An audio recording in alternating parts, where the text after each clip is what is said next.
சீரியல்களின் full எபிசோடுகளை Sun டிவியில் ஒளிபரப்பான உடனே எக்ஸ்க்ளூசிவாக சன் நெக்ஸ்டில் மட்டும் ஃப்ரீயா பாருங்கள். கொஞ்ச நேரத்துக்கு முன்னாடி நான் வந்துட்டு இருந்த போது என் கார் ரோட்ல ஸ்டக்காய் நின்னுடுச்சு. என்ன செய்யறது எது செய்யறதுன்னு தெரியாம முழிச்சிட்டு இருந்தேன். எதேச்சையா சங்கவி அந்த பக்கம் வந்தாங்க. அவங்களுடைய டிரைவர் கிட்ட என்னுடைய காரை ரிப்பேர் பண்ண சொன்னாங்க. அவர் போய் ஸ்பேர் பார்ட்ஸ் எல்லாம் வாங்கிட்டு கொஞ்ச நேரம் பொறுத்து தான் வந்தாரு. அது வரைக்கும் என்கிட்ட பேசிட்டு நேரா உங்க வீட்டுக்கு போறதா தானே சொன்னாங்க.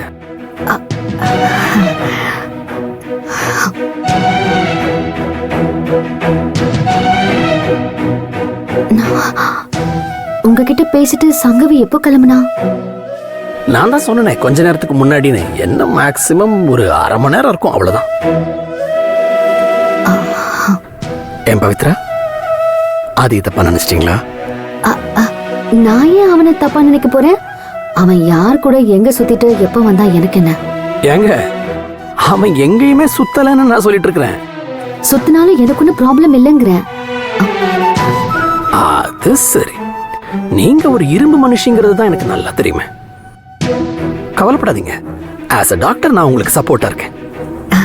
ஆமா, எதுக்கும் துணைக்கு ஒரு ஆள் இருக்கிறது நல்லதுதான்.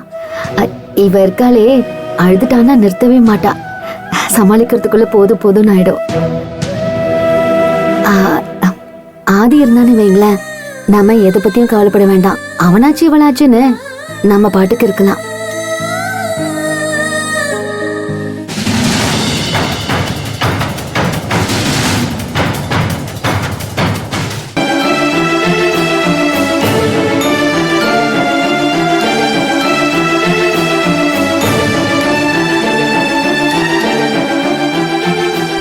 பாருங்களேன் பவித்ரா, நீங்க ஆதியை பத்தி நினைச்சீங்க, உடனே அவன் வந்து நிக்கிறான். அரவிந்த், நான் ஏன் வந்தேன்லாம் கேட்க வேணான்னு சொல்லுங்க. நான் ஜானுக்காக தான் வந்தேன். தெரியும், வேற எதுக்காக வர போறான்? ஓஹோ, பாருங்களேன் பேசுற தோனிய. ஒருவேளை இவ்வளவு நேரம் என்னதான் திட்டிட்டு இருந்தாளா? நான் வீட்டுல இருந்து கிளம்புனதுல இருந்து எனக்கு ஒரே இருமல். உன் மேல கோவப்படுற மனநிலையில பவித்ரா இல்ல, உன்னை பத்தி உயர்வா தான் பேசிட்டு இருந்தாங்க. ஒருவேளை உன்னை பத்தியே யோசிச்சுட்டு இருந்ததுனால உனக்கு இருமல் வந்துச்சோ என்னவோ. நிஜமாவா? ஜானுக்காக தான், அவளுக்காக தான் யோசிச்சேன், வேற எதுவும் இல்ல. நானும் அதுதான் சொன்னேன், வேற ஒண்ணும் சொல்லுங்க. எப்படா சண்டைக்கு வரலான்னு இருப்பியோ? யாரு, நானா? பின்ன நானா? மேடம், டாக்டர் கூப்பிடுறாங்க. ஓகே, அதே நான் கிளம்புறேன். பவித்ராவையும் ஜானுவையும் நீ பாத்துப்ப இல்லையா? Thanks doctor. இன்னுமா நீ போலங்கிறத எவ்வளவு பொலைட்டா கேக்குறீங்க. ஐயோ, அப்படிலாம் இல்ல. சும்மா விளையாட்டு தான் சொன்னேன். Take care. பை.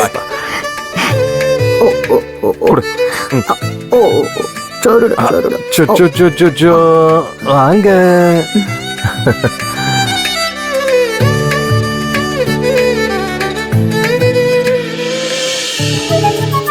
சரிடா, அவ்வளவுதான் சொல்லும், முடிஞ்சிருச்சு. அவ்வளவுதான்டா.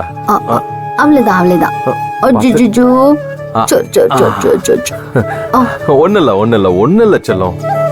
குழந்தைக்கு சளி இருமல் மாதிரி வேற எதுவும் தொந்தரவு இருக்கா? இல்ல டாக்டர், அப்படிலாம் இல்ல. இந்த ஷெட்யூல் சொட்டு மருந்து தானா? ஊசி கிடையாதா டாக்டர்? ஒரு ஊசி இருக்குமா, தொடையில போடுவாங்க. அடுத்த முறை வரப்போ ஊசி போடாத இன்னொரு தொடையில போட்டுக்கோங்க, அவ்வளவுதான். Okay doctor. வலிச்சா அழுதுருவா? குழந்தை பாத்துக்கிட்டே இருந்தாலும் அத பொறுத்தவரை ஊசி போடுறது திடீர்னு உண்டாகிற ஷாக் தான், அழத்தான் செய்யும்.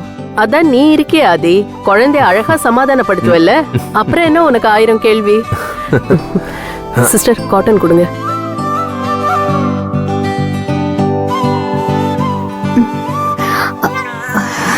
ஒண்ணு இல்லடாமா. சரி, அவ்வளவுதான். ஒண்ணு இல்ல, முடிஞ்சிருச்சு. சரிடா, ஒண்ணு இல்ல, முடிஞ்சிருச்சு. சரி. முடிஞ்சிருச்சு. அவ்வளவுதான். ஒண்ணு இல்லடா தங்கம்.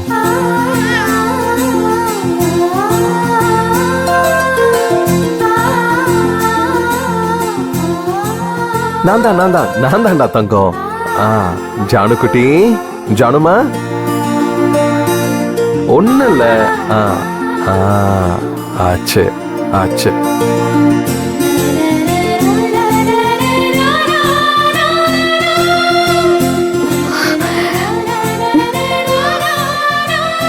உன்கிட்ட ஏதோ மேஜிக் இருக்குப்பா. நீ தட்டி கொடுத்ததும் உடனே குழந்தை அழுகிய நிறுத்திட்டா ஊசி போட்ட வலி கூட போயிருக்காதேப்பா. அவளுக்கு என் குரல் நல்லாவே தெரியும். இப்ப மட்டும் இல்ல டாக்டர், வயித்துல இருக்கும் போதே நான் பேசிட்டேன்னு குஷியாகி அவ அம்மாவை உதைக்க ஆரம்பிச்சிருவா.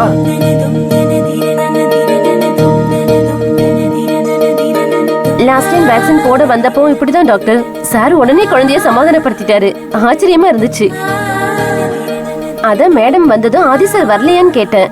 அதெல்லாம் நான் பாத்துக்கிறேன்னு சொன்னாங்க. இப்ப ஊசியை கையில எடுத்ததும் கண்ணு மூடிக்கிட்டாங்க. அது முடியாத பட்சத்துக்கு என்ன பண்ண முடியும்? சமாளிக்க தான் செய்யணும். அதுக்காக குழந்தைய அழ வச்சு பார்க்க முடியுமா? ஜானு குட்டிய நான் எப்பவும் அழ விட மாட்டேன். மருந்து எழுதி தரேன். காய்ச்சல் வந்தா மட்டும் கொடுத்தா போதும்.